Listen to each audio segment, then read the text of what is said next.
Hi, I'm Allison Hare, a former corporate executive turned coach and keynote speaker for women making big moves. And I'm on a mission to help you and me create more space and freedom and fulfillment in our oh so busy lives.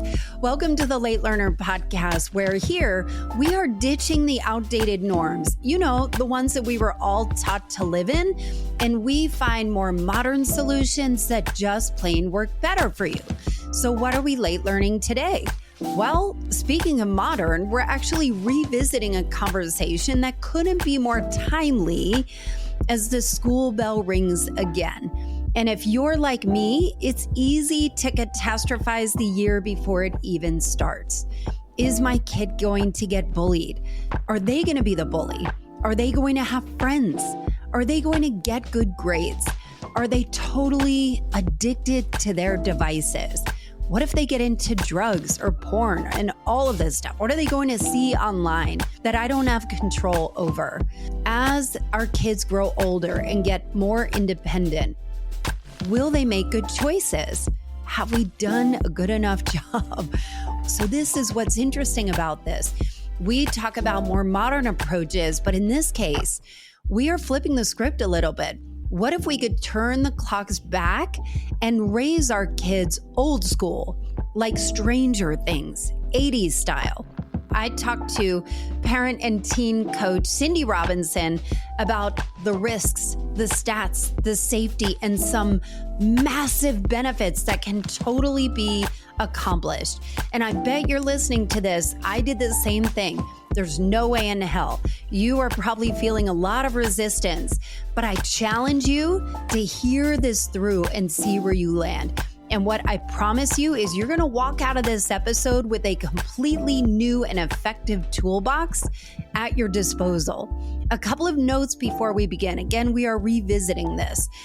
This was released when this podcast had a different name. So it used to be called Culture Changers. Now it's Late Learner. So when you hear that reference, you'll know why. It's all the same. Second, do you get my weekly newsletter?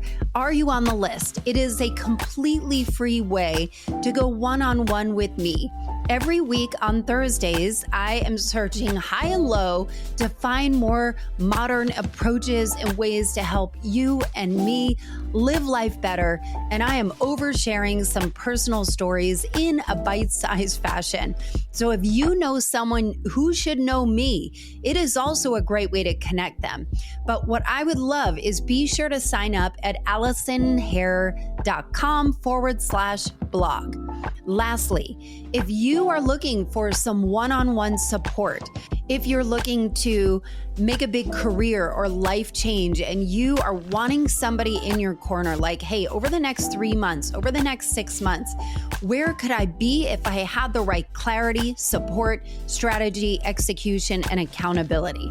If that is you, I am looking to work with only 3 new people, one-on-one, for a 3-month outcome-driven engagement. So if you're in a spot where you are looking to make a big life or career change, book a time with me at AllisonHare.com/schedule and let's chat.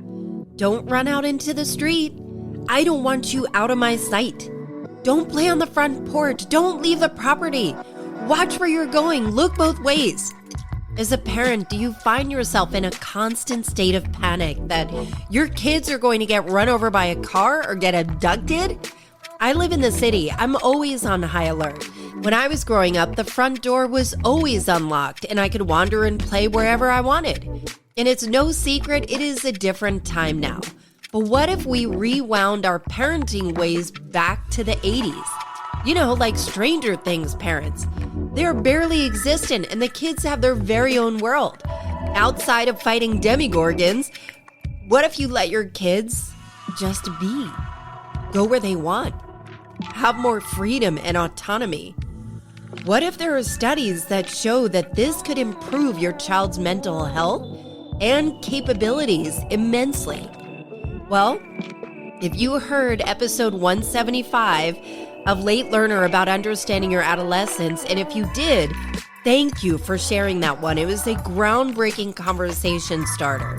And the ideas were so flipped from what we know, but effective. And she's back again. This one also might melt your brain, but in the best possible way. So Cindy Robinson, the fan favorites, parent and teen coach, is back. And that means I suggest you listen to this also with a very open mind, because I promise this is going to sound very counterintuitive to what we're taught today. But it might make all the difference in the mental health and wellness of your entire family dynamic and empower your kids to completely flourish. And before we jump in, a quick note that you can keep this show going by becoming a supporter of Late Learner and supporting me as an independent creator. Get all these episodes ad-free and early at patreon.com/Late Learner. Let's rewind the clock back to the 80s and find out what would happen if we raised our kids now like they do in Stranger Things with Cindy Robinson. I'm so excited to welcome Cindy Robinson back to the Culture Clash type of episode. Welcome, Cindy! Woohoo! I love doing these with you. These are so freaking fun. So this is where we take one pop culture topic and then we break it down. And Cindy has this really cool background in mindfulness space and intuitive healing. Tell us, what is your perspective of this whole thing? Of Stranger Things, or we're going to talk Stranger Things today. Yes. Well, it's just a great show. Personally, I think it's an awesome show, but I think the conversation that I saw come from the show was how to have a childhood or that we want to create a childhood for our kids that looks like the Stranger Things childhood.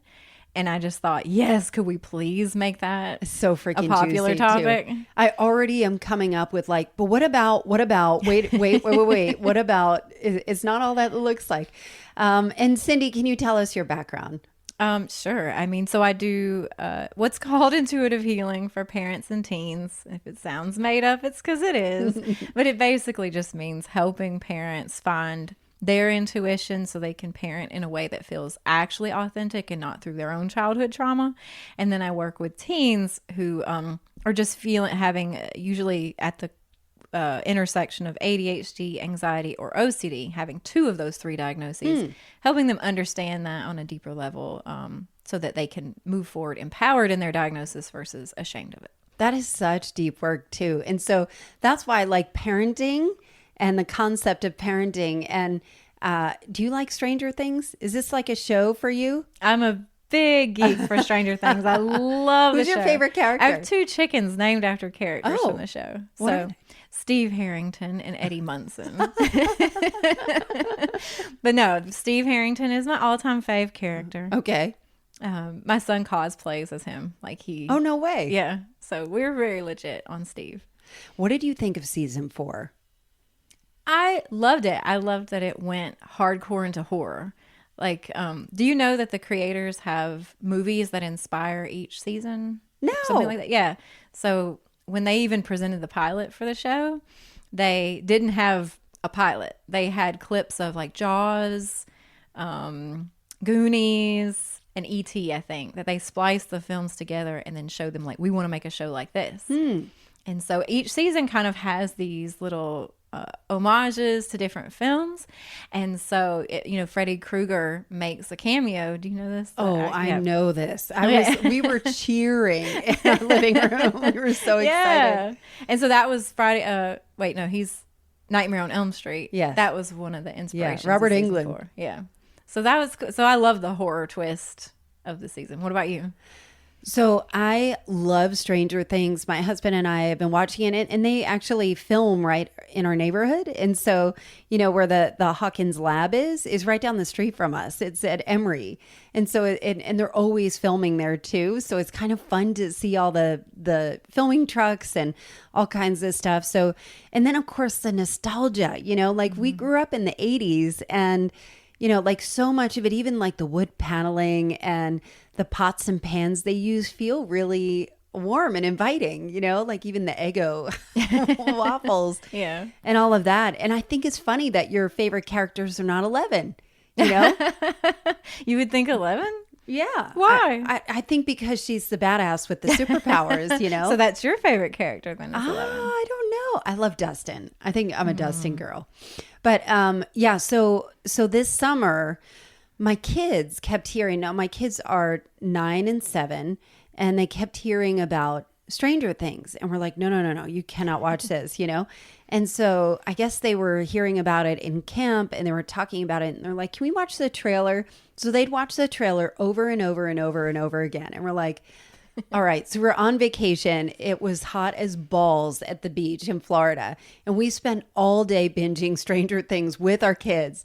And the thing about the first season, it's not really scary. You don't see anything. It's just the threat of some kind of creepy mystery thing. And so they totally got hooked as well. And so they're playing, of course, running up that hill all the time. But season 4, I loved, except for the Russia thing. I was so annoyed with the Russia thing. Like that, what was that guy's name?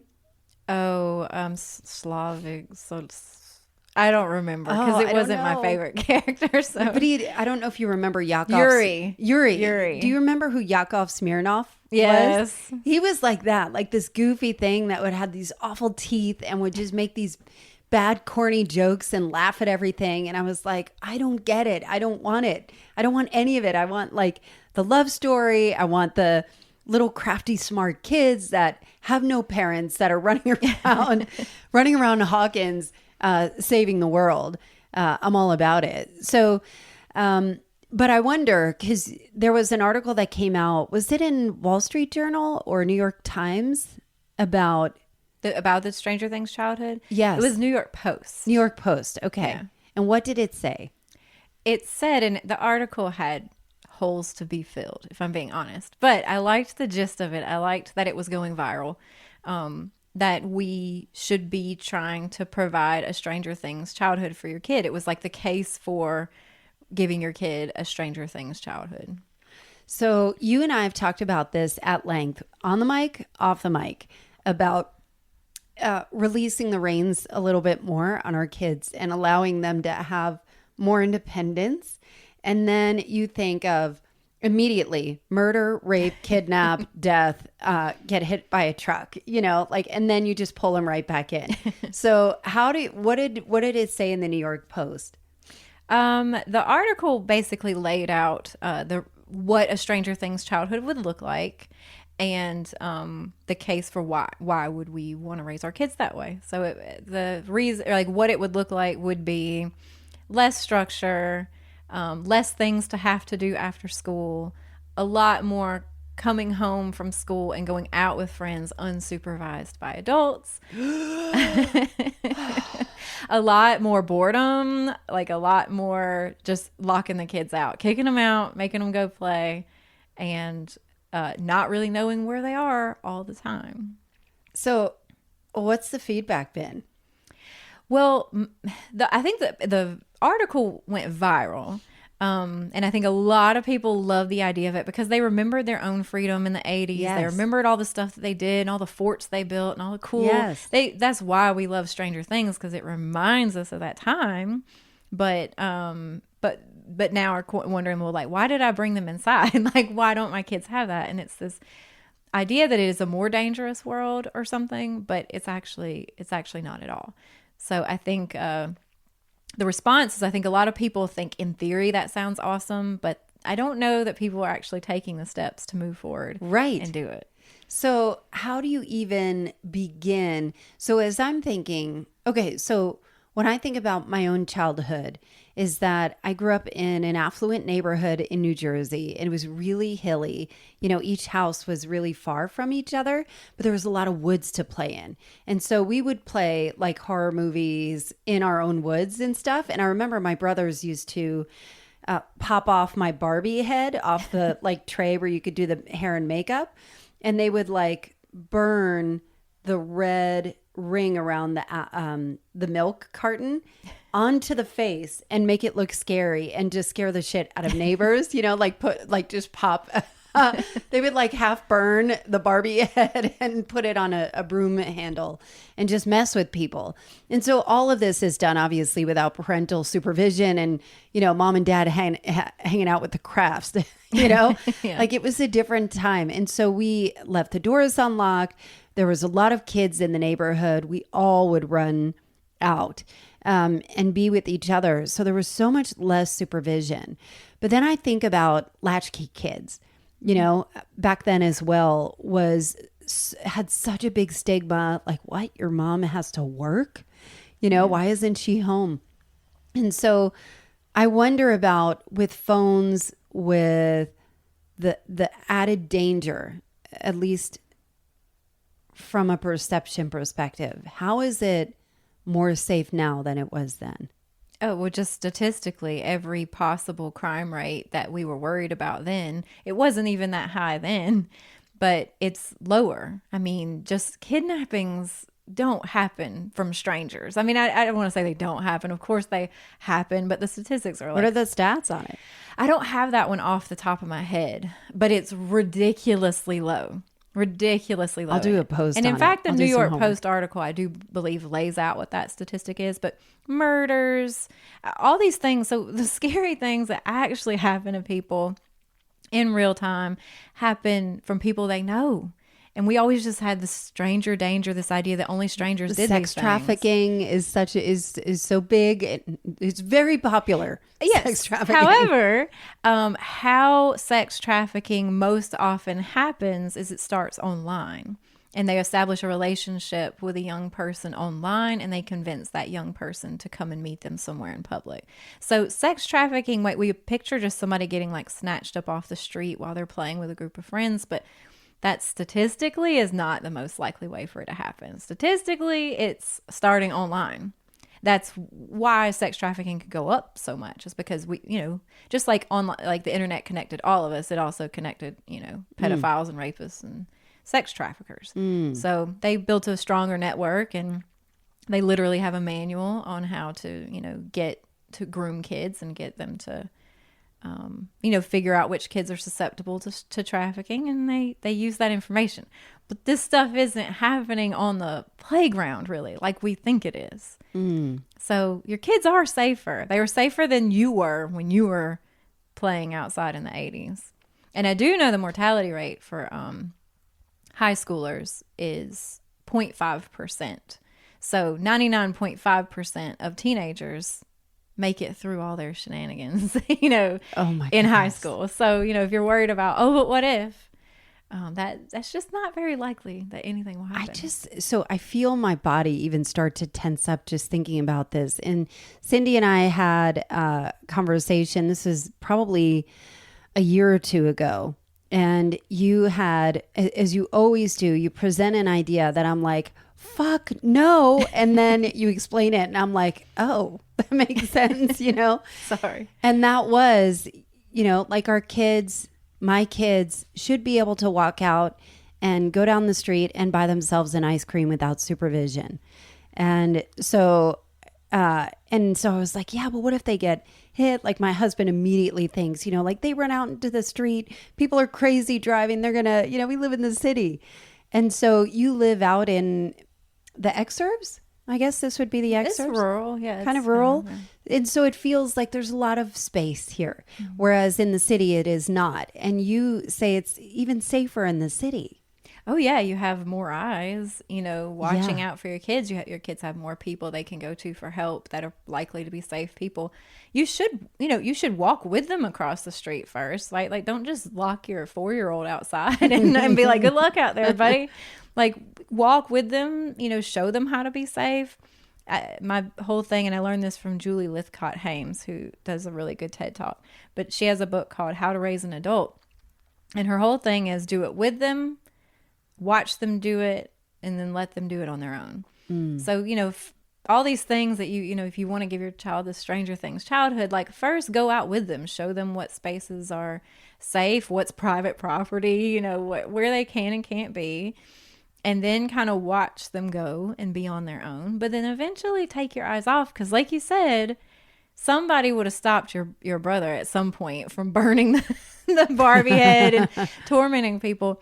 But I would argue a whole lot was learned in that process. A whole lot about social and emotional communication, a whole lot about resilience and things. So we don't want to know everything our kids are doing because we're going to intervene if we know. And the intervention stops growth. So from what age do you recommend starting this? And I'm going to brace myself for your answer. Well, I would say it's a developmental age. So like the average person of this age, I would say you want to be going with them, up to like 5.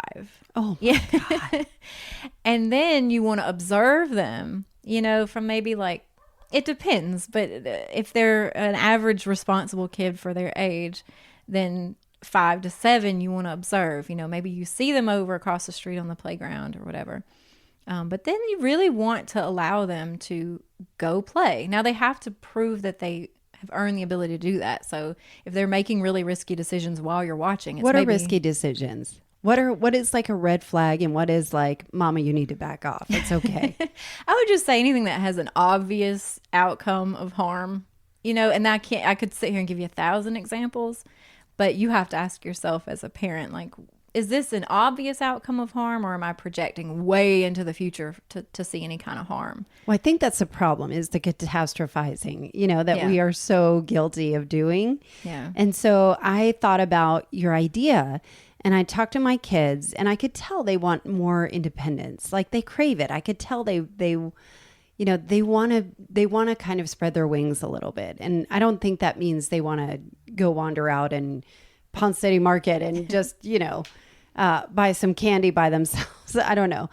But so I told them, I think I can see you want more independence and we would love to help train you and help you feel more comfortable being able to do this.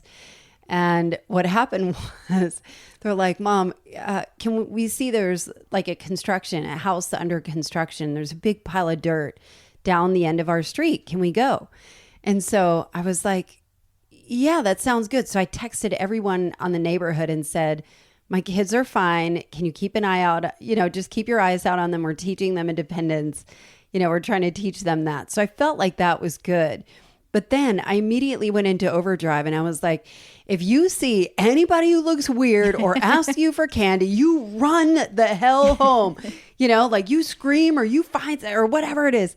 And so they went and they came back 5 minutes later because they were scared shitless at what I said, So how do you teach them about tricky people? Yeah, well, I think that you maybe don't be so terrifying, but no, I'm learning. It's a process. Well, the most important thing is to keep in mind is that most of the tricky people your kids encounter are going to be people that and they know. And so it's more about learning body autonomy and empowerment about being able to advocate for themselves. So if you're teaching them self-advocacy skills and allowing them to have body autonomy, like not making them... What does body autonomy look like in a tricky situation? Like who to hug and who not to hug. Like if your kid doesn't really want to hug somebody, you don't make them. Or if they don't really feel like talking to that person because maybe they don't know them well enough or they're getting an icky vibe off them, don't make them do it. And so just saying like if anything makes you uncomfortable, you don't do it. And you have to back that up as a parent, which means a lot of awkward moments probably around family and stuff. But if you're doing that, that teaches them. But then you can say like, hey, you don't have to talk about like if somebody has candy and they're going to take you in your van and run off with you, you can just be like, if anyone makes you feel uncomfortable. After school specials. Yeah. It could be simpler of just like, if you feel uncomfortable, whether it be someone else makes you uncomfortable or you just do, you come home. And you don't necessarily have to tell every horror story unless they ask, if you want to go down that road, but you don't want to necessarily overshare and then terrify them.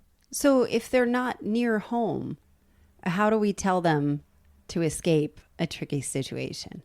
I guess you would have, I don't know where you're imagining they are, but I don't know. I'm imagining myself as a parent saying, go ahead. I don't have my eyes on you. I'm going to sit and watch Netflix. I'm going to watch Stranger Things while you guys. To make myself feel okay about this decision. Yeah. No, I think you do always want to have a safety plan. And I can just tell you what we did, but you just have a safety plan because everybody lives in different situations. But for our son, we were like, if you ever aren't sure, or you get lost or something like that, this honestly, because statistically the safest person is a woman. And the most safe is a woman with children. So we would always tell him that, like, if you get lost or you're not sure what to do, the first person you look for is a woman with children, because she's going to be statistically the safest stranger you're going to find, or just find a woman, which sounds sexist, but I'm just going off the stats. Like, I'm not going to say just go run and ask anybody for help. I'm going to say here are the safest people in order of safety. If you don't have, that option, then I guess go to whatever guy you can find. I don't know where my child would be, but we would always say, if you can't find us, or if you get scared, or if something happens, here's who to look for safety. So how did this work with your son? Hey, it's Allison. Thanks for listening. Did you know that the ideas shared on this show are something I can help you implement in your own life? And especially if you're in a spot where you're wanting to do something new or different, or maybe you are looking to feel a different way and maybe get off the autopilot, but somehow it can feel overwhelming figuring out, where do I even start? This is where clarity and next steps really help. As a no BS results-based coach, I help high-performing women get the results they want and fast. I'm offering a free brainstorming session for you with just me one-on-one at AllisonHair.com/schedule. You will be so glad you did. So how did this work with your son? What are the benefits? Everything. It was scary. Let me be clear. Your son is how old now? He's 14. Okay. And I would say he's emotionally 16. Okay. Probably 25. Interesting. Yeah. He's trends older. But it's the best thing we could have ever done. Like, I cannot say how many ways he is autonomous. He's capable. He makes pretty good decisions.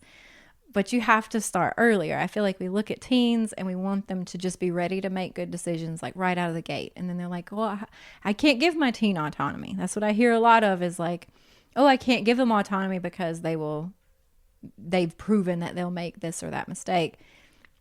And yeah, that's true. And so since they weren't able to build it at an earlier age, you have a longer road ahead of you. But if I could catch parents younger and say, do this now, let them practice autonomy now, then they will see that by the time they're teenagers, they don't have kind of the same worries that a lot of parents of teenagers have, because their teens know how to navigate situations. My son was running through abandoned buildings.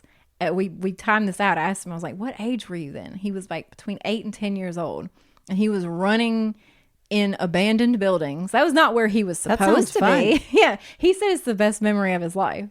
That is not was he where... with friends? Yeah. He was with friends that live in the city, and there was some construction in buildings nearby, and they wanted to go see about it. They went all the way to the roof.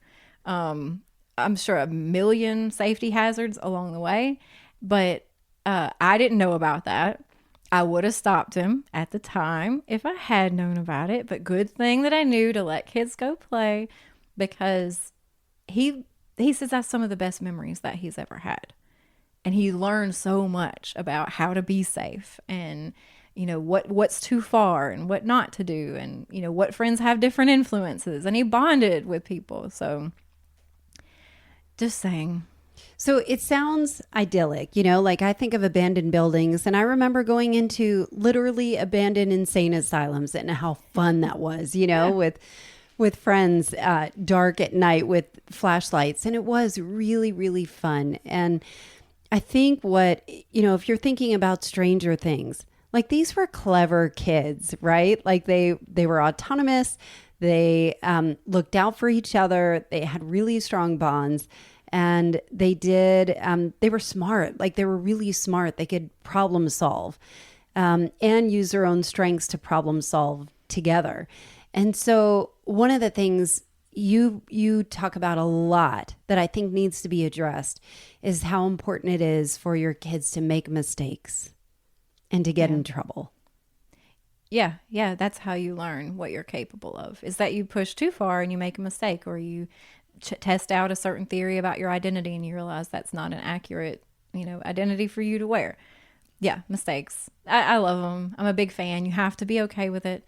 And when parents are talking about like hearing me say, I let my son run through an abandoned building at 8 years old, and they're thinking of all the injuries, there is a level of risk, but you really have to almost be like, do I want broken bones, or do I want, an anxiety disorder? Like, or do I want a depressed teen?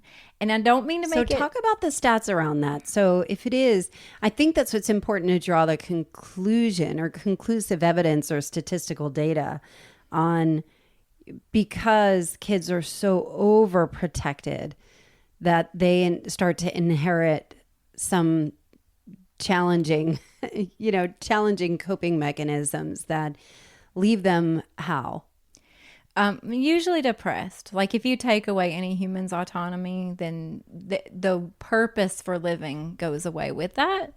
And what is the point of life and all that is usually what's at the heart of depression, is usually this sort of inner question of like, well, what's the point? And so kids need to be autonomous. They want autonomy, as you can tell by how they constantly try to run away and they constantly try to say, I do it myself. From day one, they want autonomy. And when we rob them of it and we don't give them the opportunity, what we're saying is, I don't believe you can manage this. I don't think you can do this. Here, let me do it. And they just don't get the opportunities to build resilience, to build whatever skills that they need to learn on their own through failure. And then you really are just kind of left with, well, what is the point? If I can't do anything on my own, what is the point of being here? And that's when you see a lot of depression. Also, when you see a lot of anxiety, like if you're constantly saying things are scary, you can't do that, don't do that, don't do that, everything's bad's going to happen, because we are carrying our own anxiety as parents, then you often see, kids can inherit that anxiety naturally, but then also obviously constantly hearing that everything is scary will cause you to be pretty anxious too. So I've got two things that are coming up. One is the phones. And so there are a lot of tracking devices. I forget what it's called, something 360. Do you know what I'm talking about? Life 360. Life 360, where you can track your child wherever they are at whatever time and whatever friend's house. Are you for those? Are you against those? Are those helpful? There are a lot of tracking devices out there. And, like, I think my kids don't have phones. They don't have devices yet. But I think I would be all up in that device, tracking them wherever they were. As far as what I'm for and against is whatever makes it possible for your child to have the most autonomy possible. So like whatever makes you feel the most comfortable about giving your child autonomy. So there's the Gizmo Watch, which is basically a GPS device that you can also text and call through. If putting that on your child's wrist makes you feel okay about them heading up the cul-de-sac to hang out with friends, then do it. If having that makes you scared of everything they do and you're constantly restricting what they're doing, then I would argue against you allowing for that. So the key word here is autonomy. Like, that's what the Stranger Things crew had. And they clearly had it from an early age. So they were able to build that resilience to handle aliens and monsters in other realms. And they're not going to just be born with that resilience. So whatever tool you need to use that makes you allow for the most possible autonomy for your kids. It's interesting because when I think about my own childhood, we had a lot of doors in our house, and I snuck out all the time. And I would call out of school. My mom's voice sounds like my voice. So I'd call like, hey, this is Judith Risk. My daughter Allison is not feeling well today. She won't be there. And then I would go off with my friends. And my mom used to go bananas because the people I was hanging out with, well, they weren't up to her par, And so there was a lot of question over, would I go to college? Am I hanging with the wrong people? These were not people that lived very close. They were like 20, 30 minutes away. And they would come and pick me up. And, we would just hang out. To me, it felt innocent, but I also did sleep over a lot of people's homes when I was supposed to be at a girlfriend's house, where there would be guys, there'd be a party, there would be whatever. And so I think understanding it from my lens, I was not promiscuous. I certainly made dumb decisions, but I was not, I didn't do drugs. I didn't drink where a lot of people did, and so from that perspective, maybe it's okay, but there's so much drugs and alcohol available and pills, like I need some help here, Cindy. Well, it's just funny that you said that, like, oh yeah, I made some poor decisions, but I didn't drink or I didn't do drugs. And I'm like, those are not the end of the world. I'm not like pro drugs and pro drinking, but I'm just saying that there are lots of really good people in this world who drank as teenagers and who did drug as teenagers. So when you look at the end result, like I find you to be an enjoyable person, and I think you're doing good things in the world. Well, it sounds like we all kind of agree that some of the decisions you made as a teenager were mistakes and errors and judgment and just, poor choices. But what I would like people to start questioning is whether that's a necessary step towards becoming the perfectly lovely human that I see in front of me. So when you see your teenagers making poor decisions and making mistakes, or try to turn a blind eye so you don't see all of it, that you understand that's a building block towards a good person. Like, we tend to think, oh, thank God I turned out like this in spite of all that.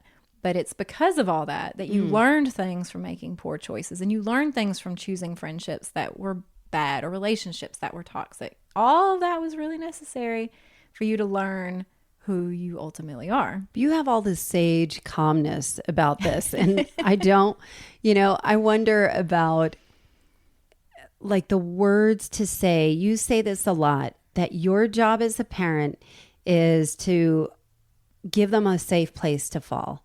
And that's it. Yeah. Well, I do say have boundaries. Okay. And be a safe place to fall.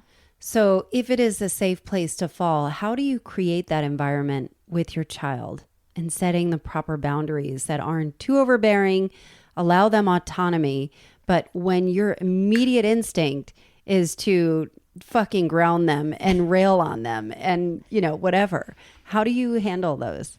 Well, a good way for parents to know when they're doing that, because I could talk about this as some sort of sage way, like you say, and every parent's going to be like, yeah, totally. But but where they might not hear themselves and where I have to check myself a lot is protect. So we really shouldn't be in a protector role. So more than like we're supposed to be the safe place to fall, it's just as important that I say we're not supposed to protect our children from anything ever happening to them. That's not our job, because it's not realistic. So if you ever, when you talk about you want to ground them, you want to do all these things to them, or you want to warn them, or you want to stop them, prevent them from making a mistake, those are all different words for protect, right? Like you're grounding them for their protection, or you're reacting the way they are because you feel like you failed to protect them. And so when you're starting to feel, your blood boil, or you're starting to respond to them, or you're thinking about they just made a mistake, what do? I want you to take like the protector out of you. That wasn't what you were supposed to ever be doing. You're not supposed to be the protector.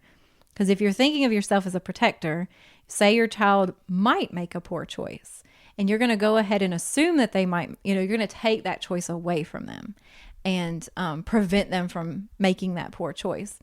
Well, what you've become is you're the opposing person. Now it's you versus them, and you literally to them look like an obstacle to their growth. They don't understand that, and you don't understand that, but it's just what's true. You're the obstacle. You're the thing in the way. And so they're not taking advice from you. They're not coming to you when things go wrong. But if you're the safe place to fall, then you're no longer being the obstacle, and you're going to allow room for them to make that poor choice, which is very hard. But when they make it and they suffer the consequences of it, then you're there to be like, mistakes are a part of life. This sucks for you. I will sit with you in this. Let's figure this out together. How can I support you? What do you need? And that's a very different person in that child's life than the one who's just constantly trying to protect them, but really just constantly getting in the way. That's an interesting reframe. And now I have to bring up the hardest part of this.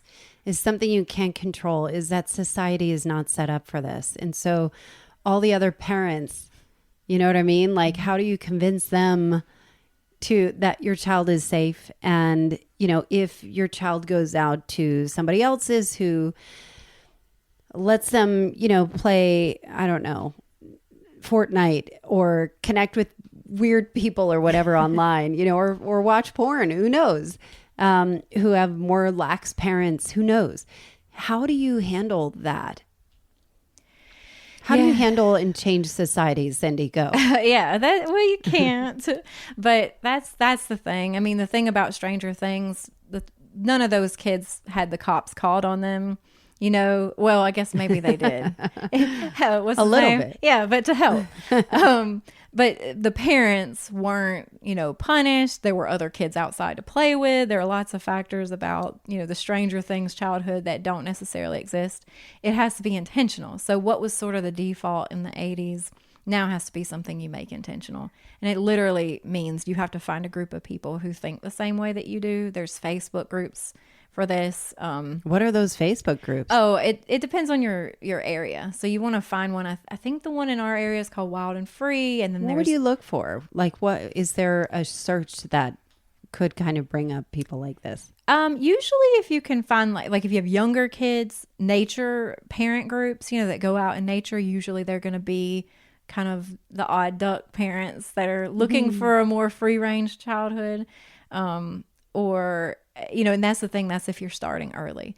Once your kid's in the teens, it's harder to find those people, quite honestly. But you have to just talk to your kids' friends' parents and say, hey, what if we all, I mean, this is what I do, is whoever my kid's friends with, now he has their numbers, but back when I had the parents' numbers, then I would say, hey, what if we all go drop our kids off in, you know, downtown Alpharetta? What if we all go take our kids to this park? And we would just drop them off and leave them. And it turns out they would go to abandoned buildings and railroad tracks and all kinds of things. But they were together, so there was a group. They were together, and they were solid people. Solid people make bad decisions, but usually not death. You know, like not usually not like the life and death decisions. So that's all I can say. Grab the group that your kid's friends with and coordinate with them. Like, hey, here's what we're trying to do. And then plan, where are we going to go ditch these kids? And some parents hang out a little more closely and some disappear completely and are just like, peace out. And I'm somewhere in between, but that's what you do. You find people and you just say, let's do this. Like how you text the neighborhood and said, this is what my kids are doing. You send a signal out to the whole neighborhood to let them know this is what we're doing. So if there's other parents doing something similar, you're probably going to hear something back from them. Huh. So how do you, I think I remember that you have very intentional ways or conscious parenting ways that you've done. Have you seen were you always like this from the get-go, or is this something you learned along the way? And, you know, how did your son respond? Yeah, no, this was not how I always was. I was very, how do you raise a successful kid was my mindset. It was like I was going to raise the most healthy kid on the planet. And what I was told societally was enroll him in a bunch of after-school programs like gymnastics and swimming and teach him all these things. Get him into the best charter school, get him in early tutoring, math tutoring, so he can be advanced at math, teach him a musical instrument because that makes people more well-rounded. Right. Learn another language because that raises their IQ. I was doing all of that. And I ended up with like a kid with anxiety. And I was like, wait, what? I was doing all this work. So I just took a deeper dive into that, and I found out that all of that is a facade. None of that is real. And what actually makes humans happy is things like autonomy and free play. And so through that journey is how I've found to where I am now. But no, that transition for him was like a relief. It goes back and forth between relief and room for error. And every time he's in a room for error phase, I hold my breath. I start thinking, am I doing this all wrong? What am I doing? Oh my God, it's all falling apart. And I want to hold on to the reins. But I've learned by now to he has lessons to learn and to just be the safe place to fall. But then when he's in when the pendulum swings the other way, and I see that brings him so much autonomy, so much relief. He's in charge of his life. I mean, I'm just watching him blossom in a way that we never could have orchestrated who he is now, ever. So you meet with teens and you meet with parents. What is the pushback you get, the resistance? Just the societal messages that they've received that I'm trying to tell them all of that's wrong. Mm-hmm. That's hard for parents to hear. For teens, they're thrilled to hear it. They're like, tell my mom. So the teens is effortless. They're like, thank God.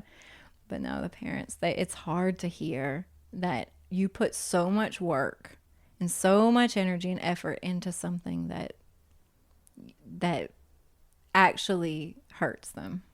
It feels so crazy how much, like we've talked about this very subject on previous conversations on the podcast that, like my son has friends that have 2 activities after school every single day: piano, parkour, soccer, swim, on the swim team, all of it. And, I think, God, I should get my son in more. Like, I'm not doing enough. My son comes home and plays a lot of Minecraft, and he loves it.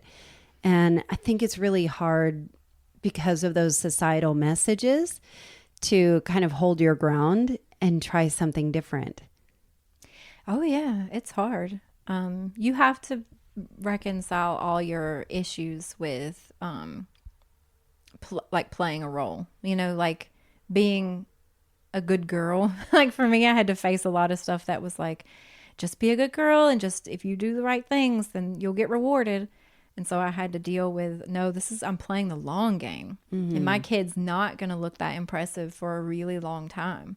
Like all these other kids are speaking languages and excelling and getting into the advanced programs at school. And he's average Joe, like he's just a regular kid.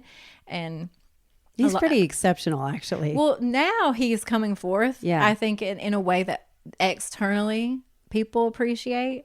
But that doesn't mean any more to me than watching all the ways that he had to grow quietly, that nobody was going to pat him on the back for. So, but because I've checked out, but checking out of that is really hard. Like learning that. It's unlearning about the college game, the AP classes, all of the additional tutors, all of it is hard to unlearn. Mm-hmm. And not push your child over the edge. Yeah. You literally have to mourn the loss of the potential that you felt like you saw in your child, but you mistook. We see beautiful things in our kids, but our society says everything is about external achievement and potential. And so you'll feel really naturally pressured to always push your child to achieve their peak potential of how they can be productive for others or how they can make life easier for others. And so you have to mourn that. You have to mourn that my child might not redeem me and my issues from my childhood. Also, my child might not make me fit into society better. My child might not be impressive to anyone but me, and kind of have to deal with that and what that brings up, honestly. But I think is something that you talk about a lot. I think there is a lot to do with your child will not heal your trauma. Yeah. And that it has to be you. And so being, kind of learning these ideas and concepts from you to unwind some of those things, it is interesting to even see, no, I think she's right, and seeing my son who's, highly sensitive and just a different kid blossom in a different way. Mm-hmm. The craziest thing happened. So my son is really small, and I was talking to him yesterday, and he's like, yeah, there's this kid, I hate him, and he's in my table. And I was like, why do you hate him? He's like, he just is mean. He just asks me all the time, why am I so small? Why am I small? What's wrong with me? And I was like, wow, Danny, that sounds really upsetting. That doesn't sound very nice. And he said, but I always tell him it's a hereditary trait. There's nothing I can do about it. And I was like, yes, Danny. Go Danny. Yeah, and it's funny because when my mother was alive and I would talk about my son being small, because people would pick on him all the time. And she would say, tell him he'll grow. And I was like, no, I'm not going to tell him that. And I would tell him, Danny, you're probably always going to be smaller than the other kids, but it has nothing to do with who you are, Yeah. And so it's been fun unlearning some of those things and seeing these little nuggets of just him embodying who he really is. Yeah, and sharing that with you because you're a safe place to fall. Versus if you were always coming back with some sort of like comeback. Yeah, well, he's a jerk, Then he would be like, I'm not going to talk to you anymore. You're not relatable. And he's just jealous of you. Yeah, all that nonsense. He's jealous that you're small. Right. You're just the safe place to fall. Oh, well, what do you think is going to happen in season 5? What's your prediction? Steve just better not die. I don't think he will, but I don't know who Nancy's going to end up with. I don't know what's going to happen with all the monsters. I'm like way more into Nancy's with the other guy in real life. But but that's got nothing What's the other guy? The storyline. Steve Jonathan. Jonathan. It is in the storyline. Remember, I know, but I'm saying just because she's with him in real life doesn't mean. Oh, that's true. I don't know. Do you think Vecna will really, really die, or do you think they'll be like? This is the final season, but they have all these offshoot shows that they're creating. Maybe. I don't know. I never can predict what's going to happen with the monsters because I'm always so much more caught up in like the human aspect of it. But no, I'm just really interested. I think what I get most excited about is like what movies inspired this season. So I'll be really interested to hear like which 80s movies are they kind of tipping the hat to. So what were the movies for the 4 seasons? I mean, I just know really season 1 was like Jaws, Goonies, and E.T. And I don't remember. Season 2 was like Goth L. Remember, it was like Goth L. Yeah. And I don't remember I can't remember what that was. But I know one of the seasons it was Fletch. Remember Fletch? Oh, yeah. Chevy Chase. Fletch was one of the, I don't remember which season, if it was 2 or 3. We'll have to look it up. Yeah, look up all the things. I remember That's really cool. This last one was, it's a few movies, but I remember one of them was Nightmare on Elm Street, which was very clear. I mean, and obviously having that cameo. Robert Englund. Yeah. But it was like, that's all very cool to me. So I'll be excited to see what inspires season 5. So I started to go down a rabbit hole and I read somewhere, I don't know if this is going to be true, that they're going to shrink and just kind of have the 5th season with just the original characters.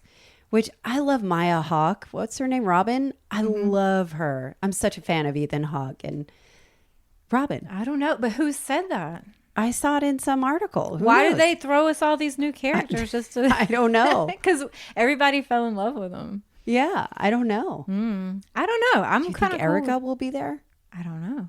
Yeah, like why play up her storyline and then just like nix her in the next Who knows? season. Or even Max, like Max, that's such a I don't big think part. they can touch Max. Because that's the thing about this do you show. Think Max will come back? Or do you think she'll be has to. blind or something? I don't know what shape she's going to be in, but I think she's got to come back.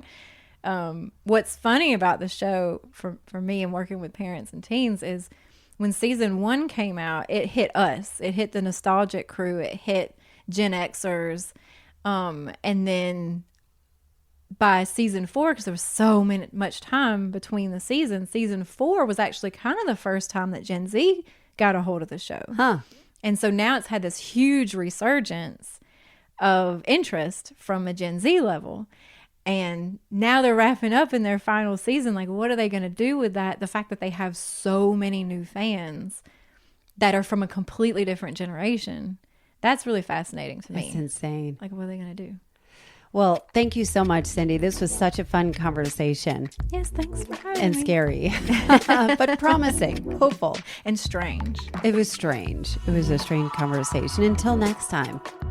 Listen, I know hearing this stuff is really hard to implement. There's so much pressure and expectation from our culture that it just doesn't make it easy. It's very easy to go, well, what about this and what about that? But maybe trying little by little and seeing how it works for you and your child. Maybe Cindy Robinson is onto something. As usual, she's not wrong. It just takes us sharing these episodes and ideas in our own circles to create some meaningful change as people learn about it. Our family's mental health is worth it. I've linked Cindy's info in the show notes. As for me, I'm now offering one-on-one wellness coaching. Who is it for? Well, I kind of specialize in burnt-out women looking for more time and energy and alignment. So I'm offering free 20-minute calls to see if we might want to work together. Go to AllisonHair.com and grab a spot. And while you're there, sign up to get my weekly emails with quick insights to help you right where you are. And if you want to become a beloved supporter and join the Late Learner family, go to patreon.com/Late Learner. Your life will dramatically improve. Be good to yourself so you can be better for others. I'll see you on the socials if I don't see you before the pod returns next Thursday.